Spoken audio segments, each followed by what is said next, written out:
और अब खबरें विस्तार से। बिष्टुपुर स्थित अतुल लॉजिस्टिक नामक ट्रांसपोर्ट के गोदाम में सेंध लगाकर चोरों ने लगभग 2 लाख का सामान चुरा लिया। अतुल लॉजिस्टिक ट्रांसपोर्ट का काम करता है और विभिन्न कंपनियों के सामानों मालों को गंतव्य तक पहुंचाता है। बिष्टुपुर में उसका गोडाउन है, जिसके छप्पर को काटकर बीती रात चोरों ने भीतर प्रवेश किया और पैक कर रखे गए कीमती मशीनों को ले गए, जिनका मूल्य लगभग 2 लाख आका जा रहा है।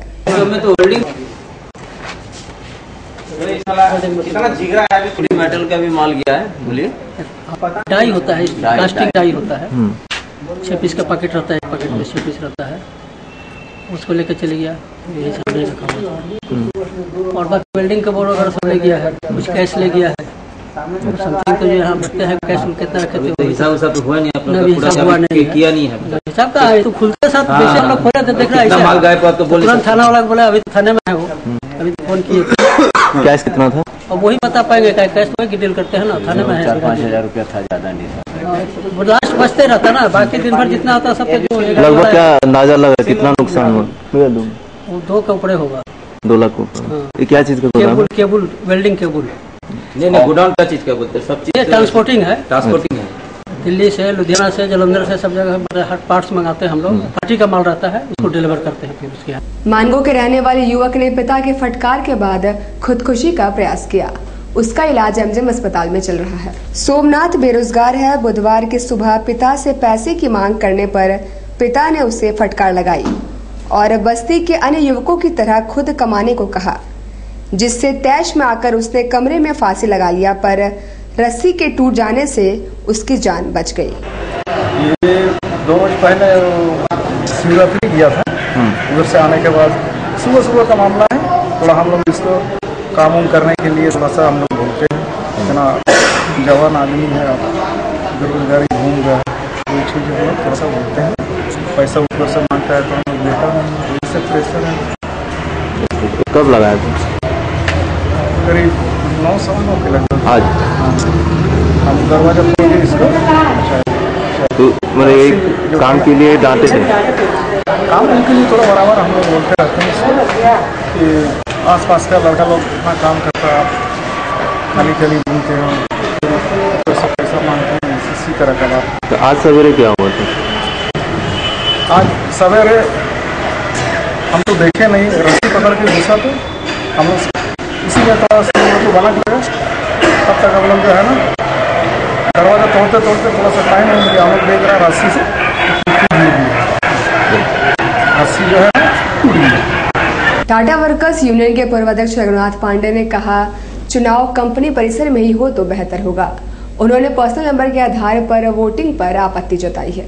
निर्वाची पदाधिकारी सह एडीसी सुनील कुमार से मिलने अपनी पूरी टीम के साथ पहुंचे पूर्व अध्यक्ष रघुनाथ पांडे ने कहा कि वे चाहते हैं कि शांतिपूर्ण ढंग से चुनाव संपन्न हो। आज भी बोलेंगे कि हम लोगों को डीसी, डीडीसी, एडीसी, एसडीओ पूरे टीम पर हम लोग को आस्था है, विश्वास है कि इलेक्शन साफ सुथरा होगा, अच्छे माहौल में होगा। और इसीलिए हम लोग हाई कोर्ट में गए भी थे, हमारी टीम गई थी कि डीसी, एडीसी के पूरे टीम के साथ टीम ही इलेक्शन कराए। और मैं माननीय हाई कोर्ट को भी धन्यवाद दूंगा कि हमारी बातों को सुने और उसके बाद उन्होंने निर्णय दिया। और उसी लाइन पर डीसी काम भी कर रहे हैं, एडीसी भी काम कर रहे हैं सभी लोग। और हम लोगों ने एक प्रार्थना उन्हें किया कि जितने लोग हैं, जितने सीट है, उतना वोट मारने दिया जाए। यही प्रार्थना हम लोगों ने उनसे किया है और हमें और आस्था व्यक्त उनको हम लोगों ने किया है, यही हम लोग व्यक्त करके। दूसरी तरफ वर्तमान अध्यक्ष पीएन सिंह ने कहा कि वे चुनाव नहीं लड़ रहे हैं क्योंकि वे अभी कंपनी के एम्प्लॉय नहीं हैं। कब तक लिस्ट कब तक निकलेगा? उस दिन 11 बजे के बाद रात में 12 बजे तक लिखना पड़ा। वही जानने के 12 बजे तक हम लोग आएंगे, उसी हिसाब से कल आएंगे। इसीलिए और कोई खास बात फाइनल होना है। हाँ, कल हम लोग उस दिन हम लोग 6 बजे से 12 बजे बैठे रह गए थे। तो संशोधित कार्यक्रम कब तक? हाँ, कब तक अगर मिलेगा अंदाज है 12 बजे तक मिलेगा, 11 बजे तक, तो हम लोग उसी हिसाब से आएंगे। और कोई खास बात। अच्छा, जैसे मान लीजिए जो आप लोग प्रणाली की मांग कर रहे हैं, एक वोट एक मतदाता, अगर उसको चेंज नहीं करता प्रशासन तो कोर्ट जाएंगे? नहीं, हम लोग देखिए ये तो इंडिविजुअल नहीं, हर आदमी दिया है, सेशन दिया है। सेशन मानना नहीं माना उनका काम है। सब नहीं मानते तो कोर्ट जाने वाली वैसी बात नहीं है। नहीं कोर्ट को ऐसा कुछ बातचीत नहीं है। अरे कुछ लोग सवाल उठा रहे हैं कि आप मतलब यूनियन के सदस्य नहीं हैं, कैसे? हाँ, यूनियन का सदस्य भाई, यूनियन का सदस्य है, बात सही है। जी सदस्य है तो हम इलेक्शन नहीं लड़ रहे हैं यूसीएम का। देखिए, जो संविधान को जानता है बढ़िया से जानता है कि जो मेंबर नहीं वो कमेटी में नहीं रह सकता है डिपार्टमेंट का। देखिए ना, और भी तो प्रोविजन है ना भाई संविधान में, जो जीत के आएंगे। मान लीजिए आप यहाँ आए हुए हैं, ये कुछ तो फॉरम में आए हुए हैं, उस फॉरम का कुछ अधिकार है, उसका अधिकार को जो प्रयोग करना चाहेगा प्रयोग करेगा, नहीं करना चाहेगा नहीं करेगा। आज के डेट में प्रेसिडेंट भी है ना, आर्टिकल 10 में बोलता है कि जब तक नया कमेटी नहीं आएगा। हम लोग ये नहीं बोल रहे हैं हम इलेक्शन लड़ रहे हैं LD1 से। आज के डेट में अगर यूनियन में कुछ गड़बड़ हो रहा है तो कुछ बोल रहे कि जब वो मेंबर ही नहीं है तो फिर क्यों इतना एक्टिव हो रहे हैं? मेरा एक संवैधानिक संस्था का दायित्व है। आज इलेक्शन हुआ, देखिए आप लोग इतना नहीं काम कर रहे हैं। आज झारखंड में इलेक्शन हुआ, झारखंड में इलेक्शन होने का मतलब कोई मुख्यमंत्री रहा कि नहीं रहा कि उसको राज्यपाल बोले तुम हट जाओ, घर में बंद हो जाओ। केयर टेकर गवर्नमेंट आज जीतन राम मांझी है बिहार में, उतना वो मेजोरिटी चला गया राष्ट्रपति के पास, राज्यपाल के पास, कुछ छोड़ा 20 तारीख का टाइम दिया। हमारा भी संविधान बोलता है कि old committee will continue till new comes, और उसमें मेरा हाउस का समर्थन मीटिंग किया 27 सितंबर को। उसके बाद एक्ट, इस देश का एक्ट बोलता है, आर्टिकल इस देश का एमेंडेड एक्ट बोलता है कि इन बिटवीन जो आदमी ऑफिस बेयर है till new election will continue. मेरा एक फर्ज है, एक कॉन्स्टिट्यूशनल हेड के नाते। यूनियन है, मैनेजमेंट क्या कर रही है उसका काम। ये जो यूनियन फंक्शन अब इलेक्शन हो गया, डीसी साहब चाहिए लिए, अब मेरा कोई काम नहीं है। अभी बीच कुछ निकल जाएगा, कोई पूछेगा राजमत। धालबुमगढ़ में कॉलेज छात्रा निखत परवीन की रहस्यमय मौत के बाद दोषी के खिलाफ कार्रवाई की मांग ऑल इंडिया महिला सांस्कृतिक संगठन ने की है।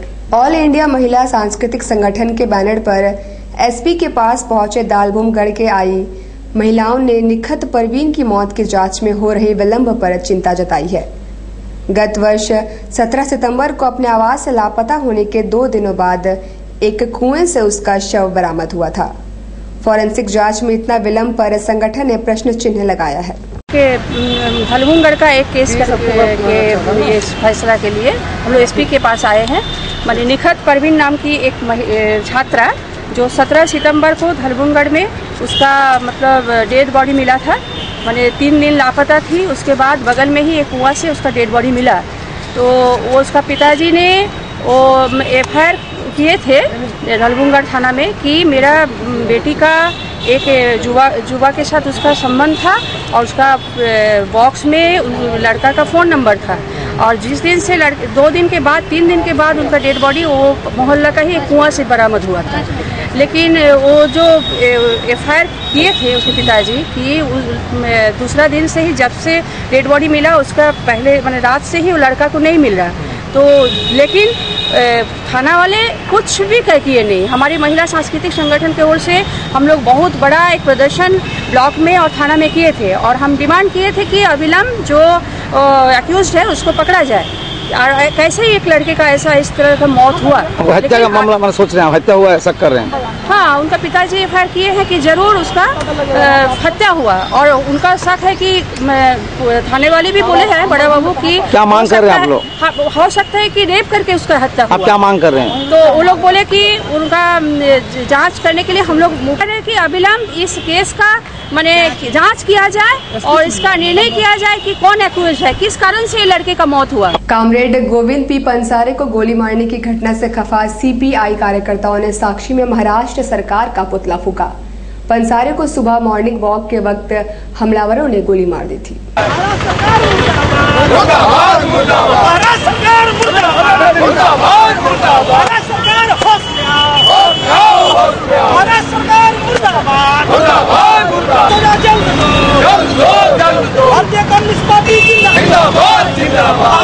वामपंथियों पर लगातार हमला हो रहा है और इस तरह से अंधविश्वास में रह करके जो लोग हमला किया है अभी तक शक जाहिर किया जा रहा है कि उन्हीं के द्वारा हमला हुआ है। महाराष्ट्र के वरिष्ठ नेता कम्युनिस्ट पार्टी का गोविंद पंसारे को 10 गोली मारा गया। उनकी पत्नी उसके साथ जूझती रही। उनकी काबिलियत को हम लोग वीरता को लाल सलाम करते हैं और इसके बाद 10 गोली के बाद भी वह कॉमरेड सुरक्षित बच गए हैं। हम लोग उसके लिए कामना कर रहे हैं और महाराष्ट्र सरकार से हम लोग मांग कर रहे हैं कि आप जल्द से जल्द उन दोषियों को कड़ी से कड़ी सजा दे, तब तक के लिए हम लोग चैन के नींद में हैं। मानवीय मूल्य की दृढ़ता को स्थापित करने के लिए संत निरंकारी मिशन आध्यात्मिक प्रदर्शनी लगाई गई है। जमशेदपुर आम बागान में पहली बार संत निरंकारी मिशन द्वारा आध्यात्मिक प्रदर्शनी लगाई गई है। मानवता, विश्व बंधुत्व और आपसी भाईचारे को समर्पित इस प्रदर्शनी में सैकड़ों चित्र व संदेश लगाए गए हैं, जिसे देखने दूर दूर से लोग आ रहे हैं।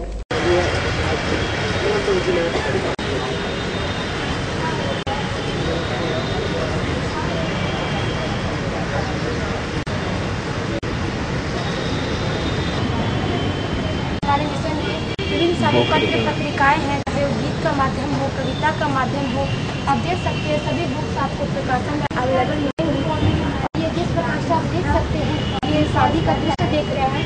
हमारा जो समागम है, प्रति वर्ष निरंकारी संत समागम दिल्ली में आयोजित किया जाता है, जो कि बाबा जी की अध्यक्षता में ये सामूहिक विवाह होते हैं।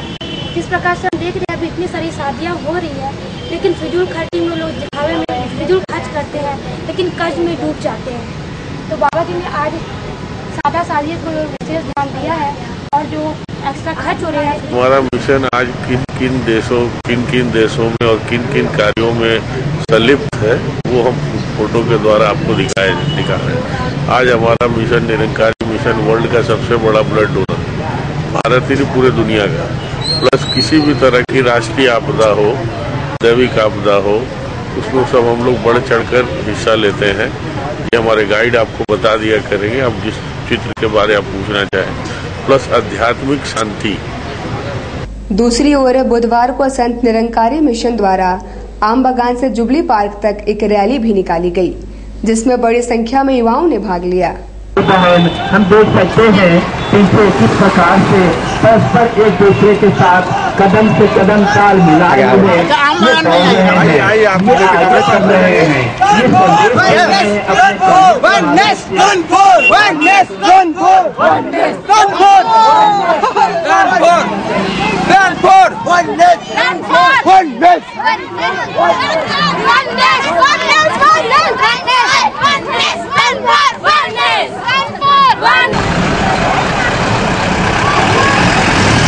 लोगों को दिखाने का प्रयास कर रहे हैं कि आपस में भाईचारा होना चाहिए, प्रेमा भाव होना चाहिए, आपस में समभाव समदृष्टि होनी चाहिए।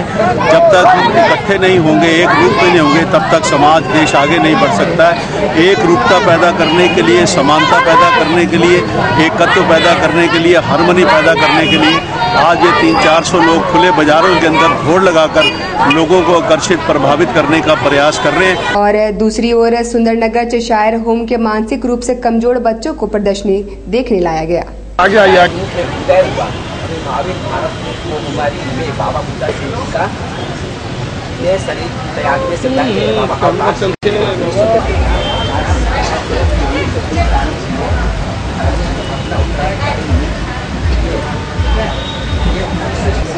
पहले मिशन को पूरी तरह से व्यवस्थित रूप मिला 1948 को